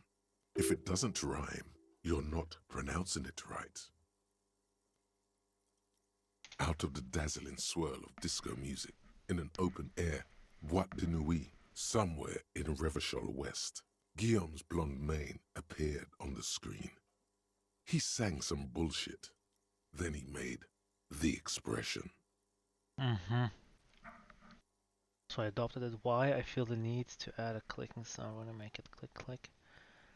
How long ago was the new? Anything else? Like, who am I? Why did I drink myself into oblivion? Let's see why I adopted it.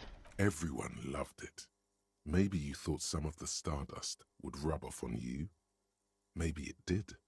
Either way, it's all gone now. Only the grimace remains. Okay.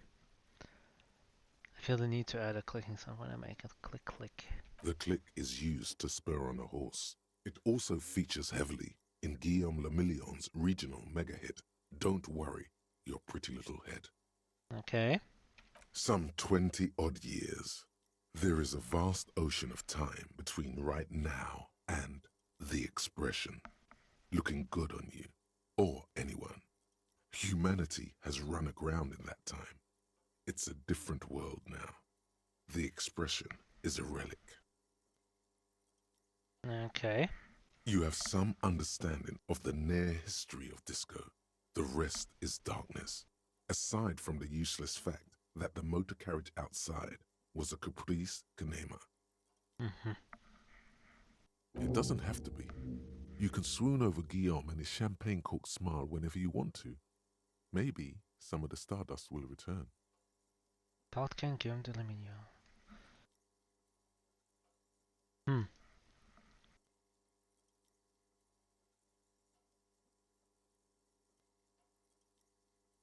Electrochemistry impossible.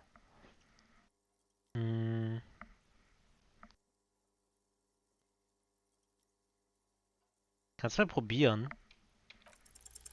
It's too late. Like an image on film. The expression belongs to your primary motor cortex. It would take a minor neurological miracle for you to cease producing it. Okay.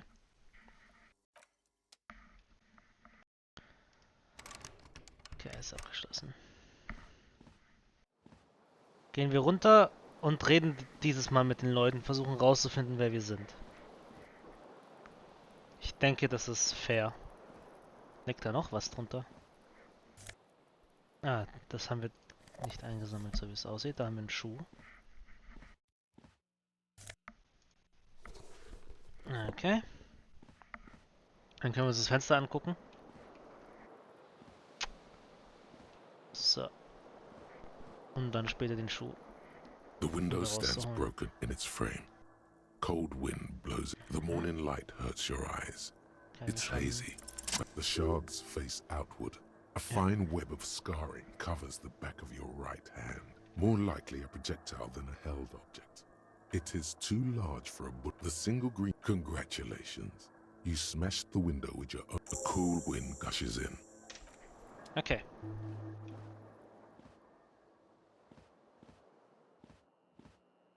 Holen wir unseren Schuh. Wir brauchen einen zweiten Schuh. Finde ich.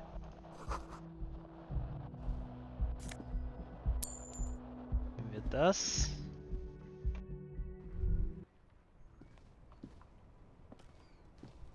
Kein Gedanken. Oh, 2 Gedanken. Irgendwo.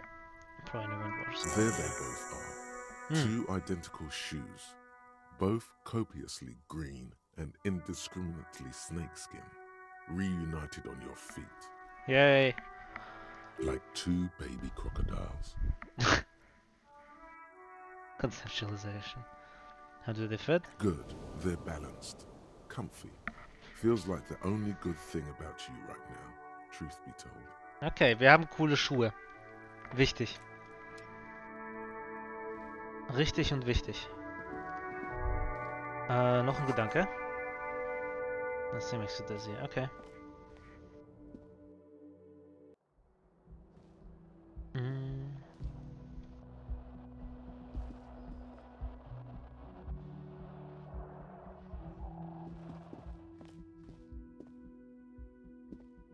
So, letztes Mal habe ich nicht lesen können, was da steht. It says it's March, the year is 51. Okay.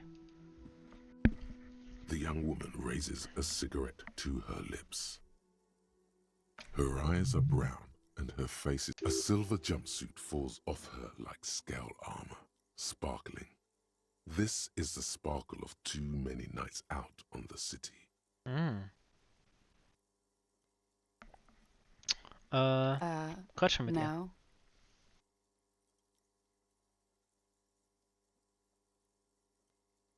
Then why did you call me officer?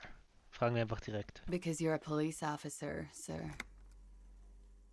Pulls him a cigarette. Are you sure you're shitting me? Goddamn right. Policeman, don't you forget it. I am, yes. Unless you've been feeding us a set of very well-rehearsed lies all this time.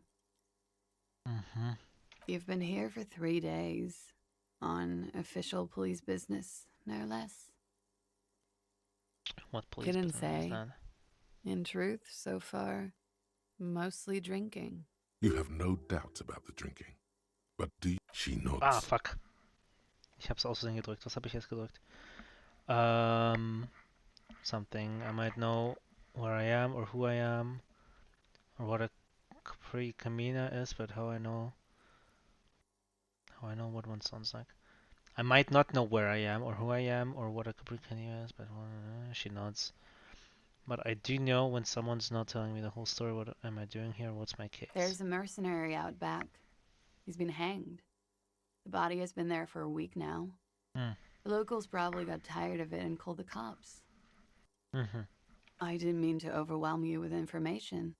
You seem a bit lost, officer. Okay. Why don't I remember being a cop or anything else? Who in the right mind would let me be an officer of the law? Suggestion challenging. Try the expression on her. Let her know you want her physically. Nope. Machen wir nicht.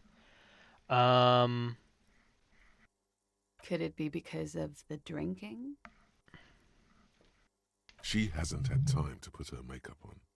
This is her morning cigarette. She looks tired, her beauty waning faster than it ought to at her age. Hmm. Don't be so harsh on yourself.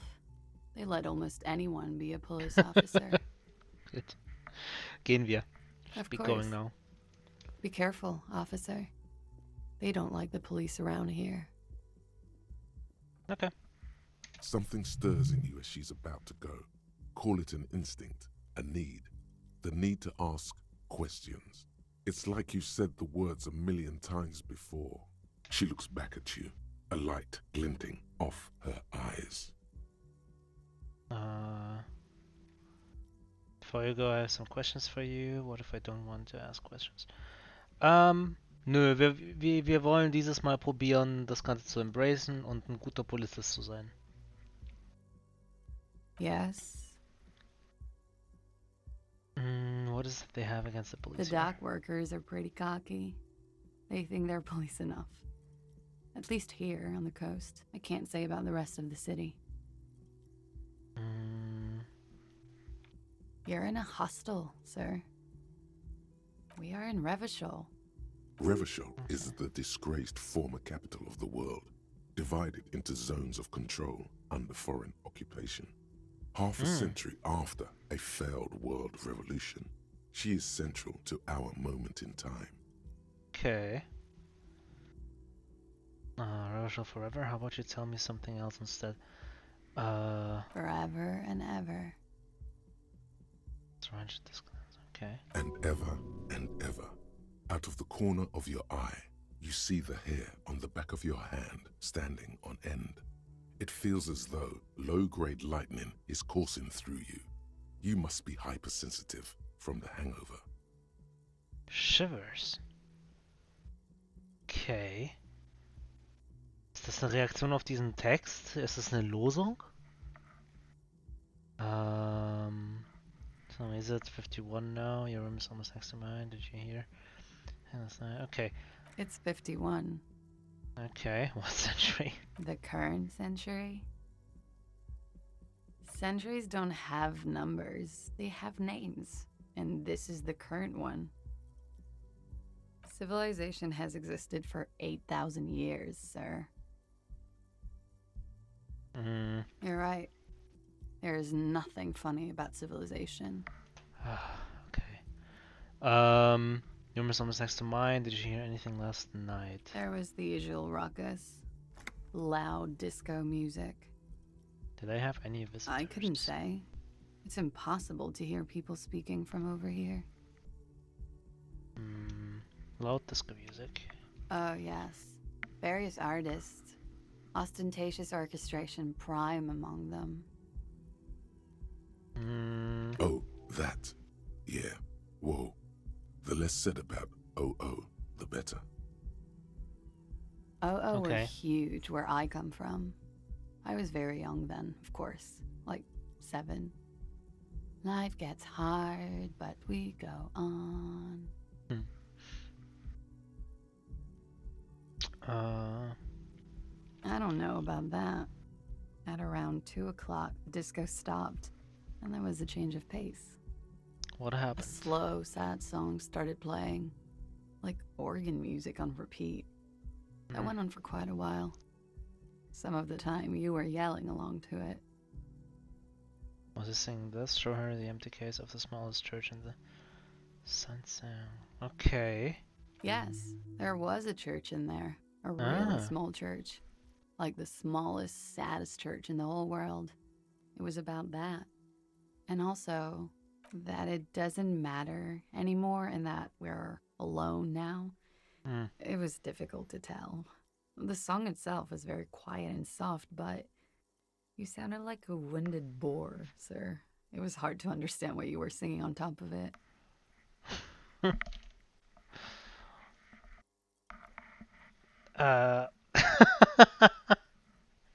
When you say wounded, do you mean like in a cool way, like a wild beast? Yes. It was Ooh. very cool. It's impossible to say whether she's being sarcastic or really means it. Okay. Then you started screaming and trashed the place.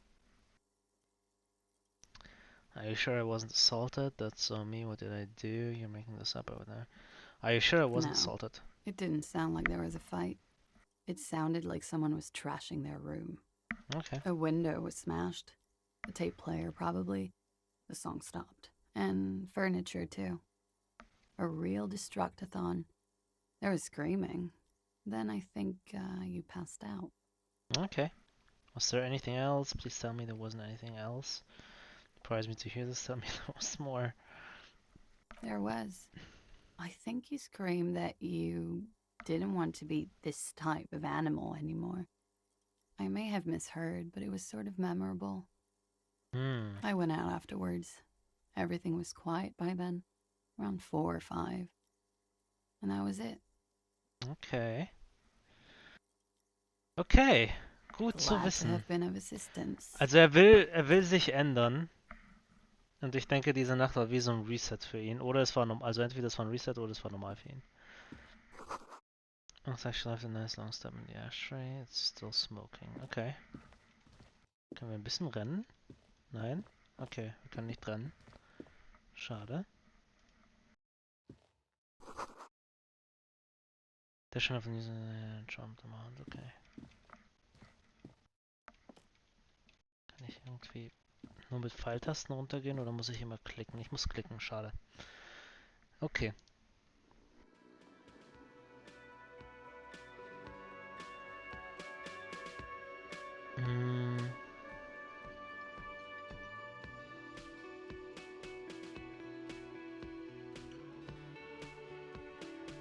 Okay.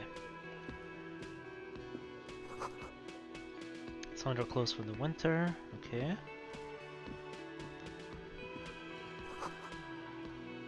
And for someone to sing into it. That's what the lyrics would be. Usually, yeah. Connected to the radio, music is in static. Okay. Wir haben es runtergeschafft. Ich denke, das ist ein guter Zeitpunkt, um das Ganze zu beenden. Und dann machen wir das nächste Mal einfach weiter. Unter Umständen. Gucken wir mal, haben wir jemanden, den wir raiden können? Wir können zu Peachell gehen. Wie heißt der Kanal selbst? Pokémon Challenges.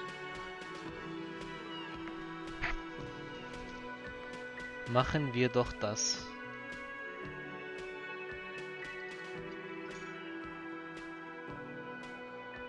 Okay.